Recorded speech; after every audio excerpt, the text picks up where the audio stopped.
আহাব্বা ইলাইকুম মিনাল্লাহি ওয়া রাসূলিহি ওয়া জিহাদিন ফি সাবিলিহি, যদি আল্লাহর চেয়ে সবকে বেশি ভালোবাসো, তার রাসূলের চেয়ে, চেষ্টার চেয়ে, সংগ্রামের চেয়ে আল্লাহ সুবহানাহু ওয়া তাআলার পথে, আল্লাহ বলেন ফাতারাব্বাসু, অপেক্ষা করো, হাত্তা ইয়াতি আল্লাহু বিআমরি ওয়াল্লাহু লা ইয়াহদিল কওমাল ফাসিকিন, অপেক্ষা করো আল্লাহর সিদ্ধান্ত আসা পর্যন্ত, আল্লাহর আযাবের অপেক্ষা করো।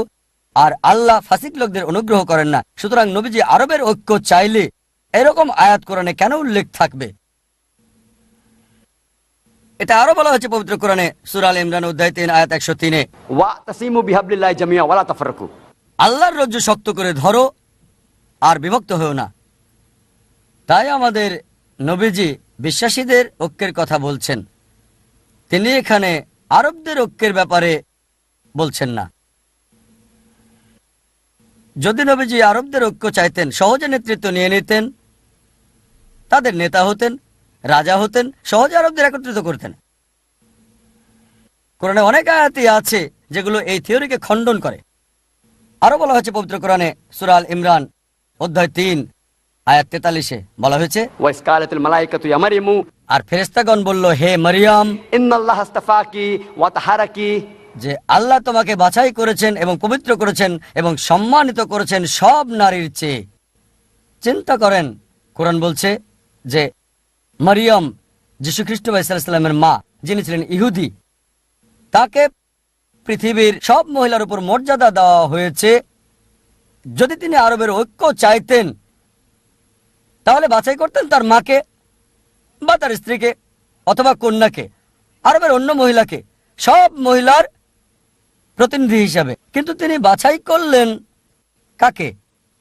মা মারিয়ামকে, যিনি হলেন ঈসা আলাইহিস সালামের মা, সকল মহিলাদের উপর যাকে মর্যাদা দেওয়া হয়েছে।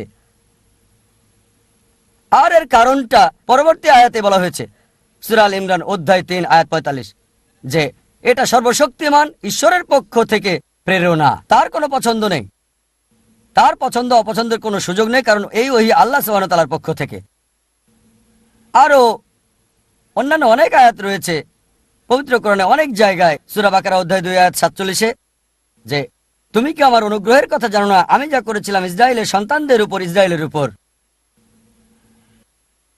তাই কোরআনের এই সবগুলো আয়াত যদি নবী মুহাম্মদ নাউজুবিল্লাহ কোরআনের রচয়িতা হতেন, আল্লাহ মাফ করুন, তাহলে কেন তিনি এই আয়াত কোরআনে বলবেন?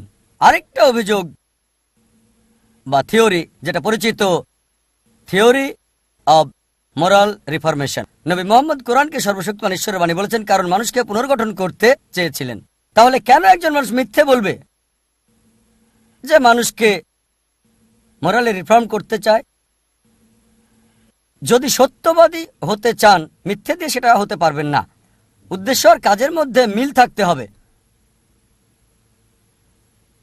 আর কোরআন বলছে সূরা আনাম অধ্যায় ৬ আয়াত ৯৩, যে তার চেয়ে আর কে পাপী হতে পারে মানুষের মধ্যে যে সর্বশক্তিমান ঈশ্বরের উপর মিথ্যে কথা বলে আর বলে ঈশ্বরের ওহী পেয়েছে, আসলে সে পায় নাই। এই সম্ভাবনা ছিল যে পরবর্তীতে নবীজির বিষয়গুলো প্রকাশ পেত আর নিজেকে খারাপ বলে আখ্যায়িত করতেন নিজের বইয়ে, যদি রচয়িতা হতেন, নাউজুবিল্লাহ, আল্লাহ মাফ করুন।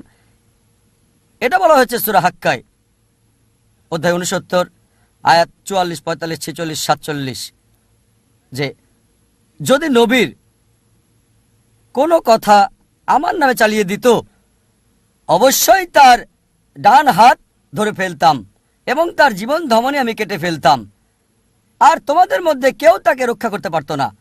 আল্লাহ কোরআনে বলছেন, যদি নবী বা অন্য কোনো মানুষ মিথ্যা আবিষ্কার করত বা আল্লাহর নামে মিথ্যে চালিয়ে দিত, সর্বশক্তিমান ঈশ্বর সেই নবীর ডান হাত চেপে ধরতেন আর তার জীবন ধমনী কেটে ফেলতেন, আর কেউ তাকে রক্ষা করতে পারত না।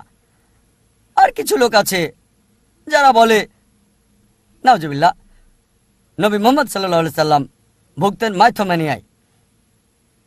এটা মানসিক সমস্যা, যার দ্বারা মানুষ মিথ্যে কথা বলে এবং ওই মিথ্যেকে বিশ্বাসও করে।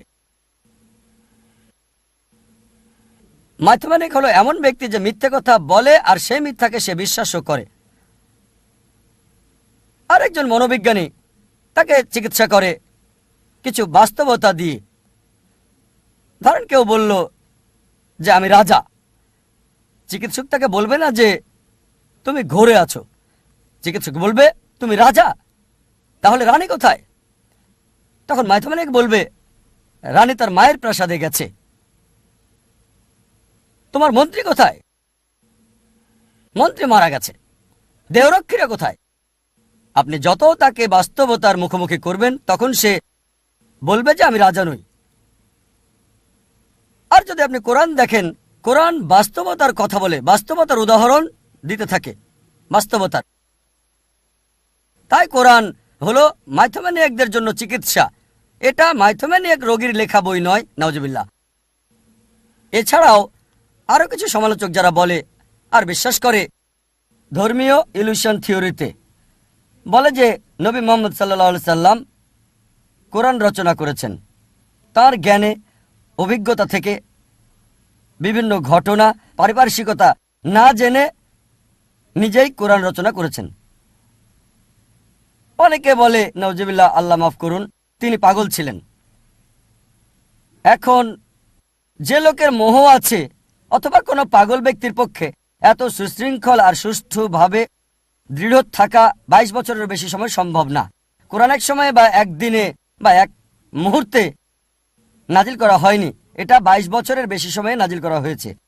কোনো ব্যক্তি যার মোহ আছে বা মানসিক রোগের পক্ষে 22 বছরের বেশি সময় দৃঢ় থাকা সম্ভব নয়। অনেক উপলক্ষই আছে, যেমন ধরেন সূরা কাহফ অধ্যায় 18 আয়াত 22, যখন লোকজন গুহাবাসীর ব্যাপারে প্রশ্ন করত বা জুলকারনাইন সম্পর্কে, তিনি বলতেন আগামীকাল তোমাকে বলবো, কিন্তু নবীজি পরদিন উত্তর দিতে পারেননি। তাকে 15 দিন পর্যন্ত অপেক্ষা করতে হয়েছে, যতক্ষণ না সূরা কাহফ নাজিল হয় অধ্যায় 18 আয়াত 23 এবং 24, যে হে নবী, কখনো তুমি কোনো কথা নিজে বলো না ইনশাল্লাহ ছাড়া, যদি আল্লাহ চান। চিন্তা করেন, 15 দিন নবীজি টেনশনে ছিলেন, চিন্তিত ছিলেন, কেন ওহী আসছে না আমার কাছে। তারপর আল্লাহ ওহী পাঠালেন যে কখনো বলো না আমি আগামীকাল বলবো ইনশাল্লাহ ছাড়া, মানে যদি আল্লাহ চান, যদি ঈশ্বর চান।